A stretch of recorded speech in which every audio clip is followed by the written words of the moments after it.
नमस्कार, आज हम संगीत शाला पर गमक के बारे में चर्चा करेंगे और यकीन मानिए गमक एक बेहद ही इम्पोर्टेंट टॉपिक है जो कि मोस्टली पूछा जाता है।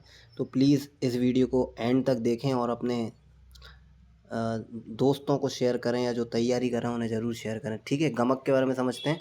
प्राचीन ग्रंथ संगीत रत्नाकर में गमक की परिभाषा इस प्रकार से दी गई है। ये आपने यहाँ पे एक श्लोक लिखा गया है, अर्थात स्वरों का ऐसा कंपन जो सुनने वालों के चित्त को सुखदायी हो, वह गमक कहलाता है। ऐसा कंपन, गमक एक तरह से कंपन होता है जो सुखदायी लगता है। आधुनिक संगीतज्ञों के अनुसार जब हृदय से जोर लगाकर गंभीरतापूर्वक कुछ कंपनों के साथ स्वरों का प्रयोग किया जाता है उसे गमक कहते हैं। और ध्रुपद धमार गायन में और नोम तोम के आलाप में गायन में गमक का भरपूर प्रयोग किया जाता है।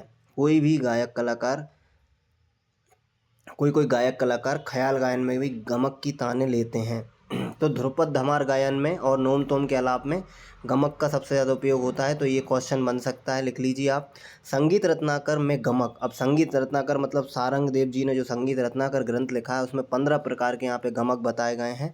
तो इनके बारे में हम समझते हैं। एक तो इनके नाम भी याद होना चाहिए और दूसरा इनके अंदर उनकी क्या विशेषता हैं ये भी हमें पता होना चाहिए। जो भी लोग NBS KVS MP टेट वगैरह नेट की तैयारी कर रहे हैं उनके लिए बेहद इंपॉर्टेंट टॉपिक है। तो सबसे पहले है त्रिप।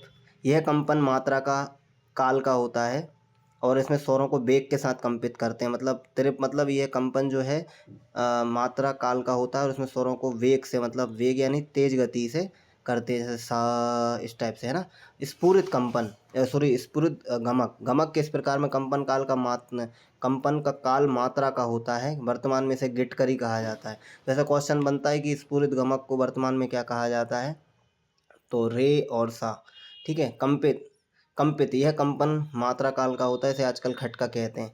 तो ध्यान रखिए, स्फुरित को गिटकरी कहा जाता है और कंपित को आजकल खटका कहते हैं। जो हम आजकल बोलते हैं ना, खटका यानी जो झटके से दे के यहाँ पे किया जाता है वो, उसको हम कंपित गमक कहते हैं। लीन गमक, मात्रा काल के वेग से होने वाले कंपन को लीन कहते हैं। इसमें कोई स्वर मात्रा काल में अपने आगे या पीछे के स्वर में लीन हो जाता है। लीन से मतलब होता है कि आगे या पीछे के स्वरों में ये लीन हो जाना। तो ये लीन गमक का उदाहरण है। आंदोलित गमक। आंदोलित गमक के इस प्रकार में कंपन एक मात्रा काल के वेग से होता है, जैसे रे गा गा।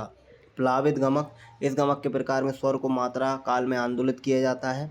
वली गमक, वेग और वक्रत के साथ कंपन करने वाले को वली कहते हैं, इसे आजकल मींड कहते हैं। अच्छा, वली गमक को ही मींड कहते हैं।